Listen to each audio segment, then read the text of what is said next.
guys, we are back for another Dokkan battle video. So today we're going to go ahead and do the no item run for the most recent Extreme Super Battle Road stage. This is the Revenge stage of Extreme Super Battle Road. Now, it just really is a thing. Since they created Red Zone and made 200% leader skills, for the most part, I feel like the super top tier characters, these like Super Battle Road stages and stuff like that, just are not really on par for them. Normal Super Battle Road stages are just not even content anymore, really. It's you go in, you know, with 200% leader and 5 Cybermen, and you're gonna beat the stage easily, right? The stages just really aren't that tough. Now in here, we literally can just run Orange Piccolo. Orange Piccolo does not lead Revenge. He leads Battle of Wits and Dragon Ball Superhero, right? But here's the thing. Having an Orange Piccolo on each rotation with how devastatingly strong his kit is, including stunning on his 12-key super and lowering attack on his 18-key super, it's just too much. I mean, he can just control the entire fight, Orange Piccolo here. And then I kind of fill up the team with, you know, some other sort of stunning characters like Int Mai, and then of course we have the LR EZA Trunks and Mai, right? Certainly not powerful characters these days, but they could do stuff, right? Like when Omatsu said in one of these streams that they wanted to create characters who could help in a variety of content, I think LR Trunks and Mai potentially could be a good example of that. Just, you know, sort of with their stun. I mean, they are good against future Saga enemies, which don't really exist off the top of my head. Like, it is funny how they release these characters good against certain categories, but then the categories aren't even really strong at the time, right? But basically, this entire no-item run, it's just Piccolo is able to solo. Now, one of the reasons I feel like this stage is able to go by so easily, and we potentially have some sort of like subpar characters, AGL Trunks and Mai, and the AGL EZA LR Prime Battle AGL Trunks. I mean, these characters are not really that impressive, but being able to sort of hide them under Orange Piccolo's umbrella, and then the first fight is 2 enemies, the second fight is 2 enemies, and then the last fight is only 1 enemy, it just makes it so simple for us, right? We just come in here, we devastate these enemies just with the power. Like, we're able to use, I believe I do use Orange Piccolo in the very last run. I didn't use it right there because I was looking to get more same type orbs to fill up our Dokkan meter. I don't know if we even get the Dokkan attack in this run, maybe towards the end. I should also mention, I believe this was done first attempt. I mean, it's not impressive. It doesn't even, I don't know that it really matters to say that just as much as to show, unlike, you know, 4 years ago, when, I did feel like getting, like, these Super Battle Road stages done with no items usually was an accomplishment, right? But nowadays, these Super Battle Road stages, it's just not like that. I mean, there's so many different reasons. As the game goes on, there's more and more characters, right? Why was Extreme Tech Extreme Super Battle Road so hard, or even original Extreme Tech Super Battle Road so hard? Why were those stages so hard? Can you guys tell me? It's because of the fact that there was no characters for Extreme Tech. They just never released really strong characters. LR Goku Black and Zamasu were really powerful for years, but a lot of the other characters available to Extreme Tech weren't really that good. And it's just like, you know, Revenge is a category where, you know, you're not going to find too many impressive characters on it. But Orange Piccolo is there, so that's GG. And this is another reason why when I evaluate characters these days, it doesn't matter what character it is, I really always look for, are they on a lot of smaller, crappy teams? It does matter. It does make a big deal.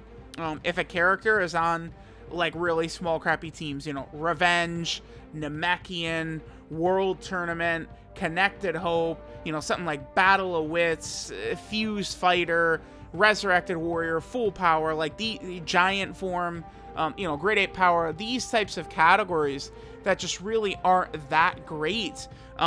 It's always awesome and great to be able to have those characters like, just get very strong characters for those teams. Because nowadays, you could have one godly character who can pretty much just carry you through stuff, right? And it's going to be interesting. This is why LR Ultimate Gohan has got... Dude, his kit is just... He's very poorly designed. He's riddled with holes. I mean, you could defend LR Ultimate Gohan, Beast Gohan all day long. It's fine. You can't argue that his kit is not riddled with holes, mistakes, flaws, bad links. There's just stuff all over that's just not really too great, right? But he does have very strong things, which he has a similar design to Piccolo where he'll be able to guard for the first couple of turns. He's got the stun on 12 key and the attack debuff on 18 key. That, like, sort of three-headed monster, along with just, you know, super high stats being nearly a 2023 character. They're, you know, Orange Piccolo and, you know, Beast Gohan, they are technically, whatchamacallit, 2022 characters. That just allows them to dominate a wide variety of content, right? Like I've said repeatedly, that I do think it is good, these characters who guard for the first several turns. Guarding for the first several turns, it really is just a massively powerful ability. Fasha, LR Goku Black and Zamasu, Gamma 1 does it, right?